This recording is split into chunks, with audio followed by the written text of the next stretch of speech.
بتا رہا ہوں کہ کوئی بیماری ایسی نہیں ہے جس کا دفاعی نظام موجود نہ ہو.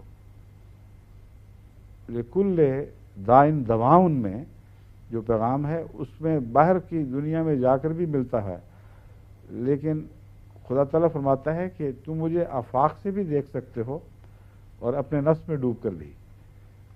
اور طبی نظام میں بھی میں نے یہی تجربہ کیا ہے. نفس میں ڈوب کر خدا کی خدائی اس طرح دکھائی دیتی ہے کہ ہر بیماری کے لیے جسم کے اندر دفاعی طاقت کا امکان موجود ہے. اس کو کسی طرح انگیخت کر دیا جائے، اس کو ابھار دیا جائے تو اللہ کے فضل کے ساتھ اس قابل ہوتا ہے کہ ہر بیماری سے لڑ لے. لیکن ایک چیز سے نہیں لڑ سکتا، وہ ہے تقدیر الہی. اس لیے ہومیوپیتھ اگر بیوقوفی سے یہ دعویٰ کرے کہ میں ہر کینسر پہ قابو پا چکا ہوں، ہر مرض میرے دائرہ اختیار میں ہے، تو بالکل جھوٹ بولتا ہے. جب وقت آ جاتا ہے پھر کچھ نہیں پیش جاتی، جو مرضی کر لو کچھ پیش نہیں جائے گی. اس سے بڑے بڑے اس مریض کی جو آخری مدت خدا نے مقرر کر رکھی ہے زندگی کے ڈیزائن میں، جو اس کے لیے اجل مسمى خدا نے بنائی ہے، وہاں تک پہنچانے میں ہومیوپیتھک آپ کی بہترین مددگار ہو سکتی ہے. اور بجائے اس کے کہ سرک کے گھسٹ کے وہاں اجل مسمى تک آدمی پہنچے، چلتے پھرتے دوڑتے پھرتے کیوں نہ جائے. تو اس معاملے میں ہومیوپیتھک آپ کو بہت ہی فائدہ پہنچائے گی انشاءاللہ. تو ان باتوں کو آپ غور سے سنیں اور یہ جو میں نسخے آپ کو بتاتا ہوں ان کو ذہن نشین کریں.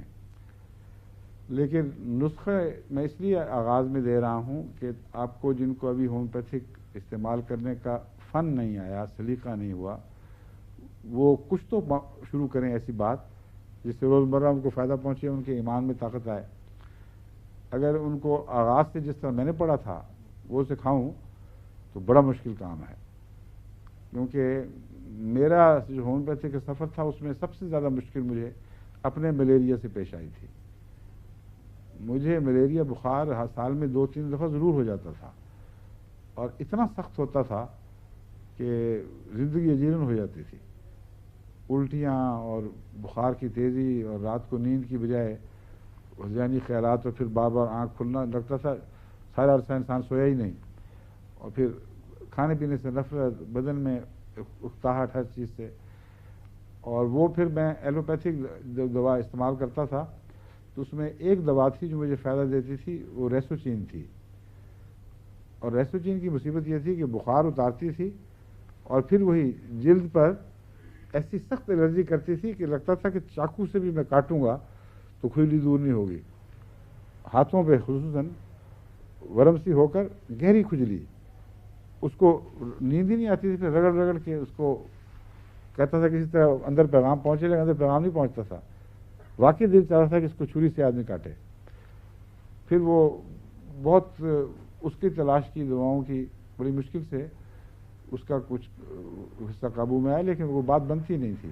ملیریا ضرور ہوتا تھا.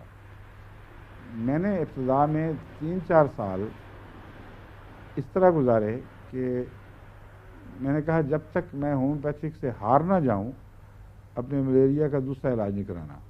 کچھ اس کی تکلیف بھی ہوتی تھی، اور بعض دفعہ عین لگتا تھا کہ موت کے منہ پہ پہنچ گیا ہوں. پھر میں بہم نظر کو پیغام بھیجا کرتا تھا کہ آ جائیں، اب جو دینا دے دیں.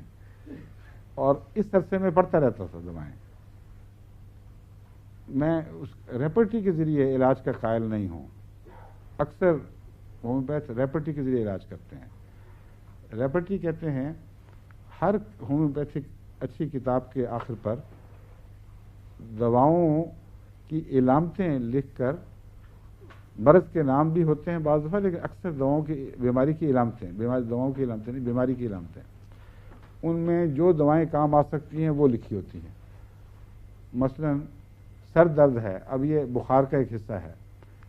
ایک مریض دوا تلاش کرنے کے لیے سر درد کی پٹی جب پڑے گا تو اس میں 100 سے زائد دوائیں ہیں مختلف سر دردوں کی.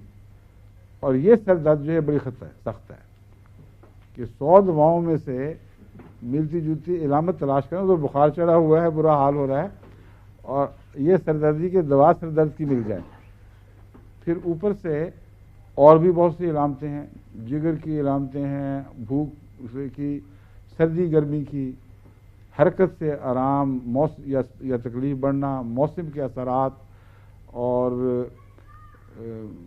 صبح دوپہر شام رات کی علامتیں، اور بات کرنے سے اثر، لوگوں کی موجودگی سے طبیعت گھبراتی ہے یا پسند کرتی ہے، دبانے سے آرام آتا ہے، تکلیف بڑھتی ہے، ہلکا ہاتھ لگانے سے فائدہ ہوتا ہے یا اور زیادہ انگیخت ہوتی ہے. اتنی کثرت سے علامتیں موجود ہیں کہ ہومیوپیتھ بیچارے وہ نشانی لگاتے رہتے ہیں کہ چلو سر درد کی یہ علامت، یہ دوائی ہو گئی، دوسرے کی وہ، تیسرے کی وہ، چوتھی کی وہ، یہاں تک کہ آخر پر 8-10 دوائیں پھر بھی یہ رہ جاتی ہیں، پتہ نہیں لگتا کیا دینا ہے. وہ پھر دے کے دیکھو، پھر وہ فائدہ بھی نہیں دے رہی ہوتی، کیونکہ اس طرح علاج نہیں ہوتے. علاج ہوتے ہیں آپ خود دواؤں کے مزاج میں ڈوب کر ان کو اپنا دوست بنا لیں، اپنا ساتھی بنا لیں. جیسے آپ ایک دوسرے کے جو دیر سے اکٹھے پلتے ہیں ان کے مزاج کے واقف ہو جاتے ہیں، اس طرح دواؤں کے مزاج کا واقف ہونا پڑتا ہے. تو میں نے ابتدائی میں کبھی کبھی میں فائدہ اٹھاتا تھا ریپرٹی سے، مگر ابتدا میں یہ فیصلہ کیا تھا کہ جب بھی کوئی مریض آئے گا، میں چاہے ساری رات جاگنا پڑے، جو دماغ میں میرے یاد ہیں کہ یہ دوائیں ہو سکتی ہیں، وہ دوائیں ضرور پڑھوں گا. اور صبح تک دوائیں پڑھتے پڑھتے پھر جو سب سے قریب آتی تھی وہ میں استعمال کرتا تھا. اور اتنی دفعہ پڑھنا پڑا کہ سب دواؤں کے مزاج سے آشنائی ہو گئی. پھر یہ اب ضرورت نہیں رہی کہ ہر دوا کی ہر علامت ڈھونڈی جائے. ایک اور مصیبت یہ بھی ہے، جب آپ برائنیا میں آئیں گے تو برائنیا آپ کو کہے گی کہ حرکت پر تکلیف بڑھتی ہے، آرام سے آرام آتا ہے، پیاس بہت زیادہ ہے، اور اس طرح کی تفاصیل. لیکن برائنیا کی جہاں ضرورت پیش آتی ہے وہاں لازم نہیں ہے کہ یہ ساری علامتیں ہوں. برائنیا کا اپنا ایک مزاج ہے، اس کو آپ سمجھ جائیں تو برائنیا کا بہت بہتر استعمال کر سکتے ہیں. تو وہاں مجھے جو اپنے مرض میں میں نے دوائیں پڑھنی شروع کی تو 2 دوائیں مجھے اچھی لگیں، ایک برائیونیا اور ایک رسٹاکس. رسٹاکس کا جلد سے بھی تعلق تھا، اور مجھے پتا تھا کہ میری بیماری دبتی اس وقت ہے جب جلد پہ کوئی اثر دکھاتی ہے. اور برائیونیا اور رسٹاکس کا آپس کا یہ تعلق ہے کہ بعض دفعہ حرکت سے بھی تکلیف ہوتی ہے اور لیٹ جاؤ کچھ دیر کے بعد پھر تکلیف بڑھ جاتی ہے. وہ رسٹاکس ہے اور حرکت والا حصہ برائیونیا ہے. تو میں نے سوچا کہ میں ان کو آلٹرنیٹ کروں، گھنٹے گھنٹے کے بعد پہلے برائیونیا پھر رسٹاکس پھر برائیونیا اور رسٹاکس. اگلا جو مجھے حملہ ہوا بخار کا وہ پہلے دن ہی ختم ہو گیا، اور اس کے بعد 2-3 سال تک قریب بھی نہیں آیا. پھر جب بخار شروع ہوا پھر میں نے یہی کھایا، پھر میں نے ہی اسی طرح سے دکھایا. پھر کوئی 10-15 سال کے بعد اب مجھے لندن میں وہی ملیریائی علامتیں، میرا خیال ہے جب میں افریقہ سے دورے سے واپس آیا تھا یا کسی جگہ سے یا ہندوستان سے بات ہے، ہندوستان کا اثر ہوا ہوگا کیونکہ یہ ابھی ہندوستان کے دورے کی بات ہے، وہ شروع ہوئی. پھر میں نے وہی دوائی استعمال کی، اسی طرح کام کیا، ٹکسالی کی طرح ٹھیک.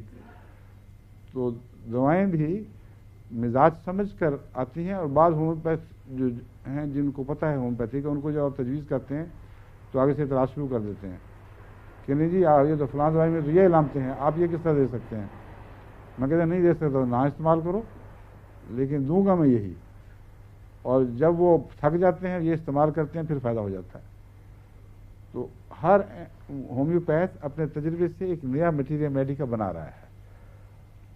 مشکل صرف یہ ہے کہ اس کو جو چیزیں معلوم ہوتی ہیں وہ اپنے سینے کا راز بنا کے بیٹھ جاتا ہے اور یہ فخر کرتا ہے کہ اس دوا کا نسخہ مجھے معلوم ہے. اور اس جہالت کی وجہ سے شدید نقصان پہنچا ہے ہومیوپیتھی کو.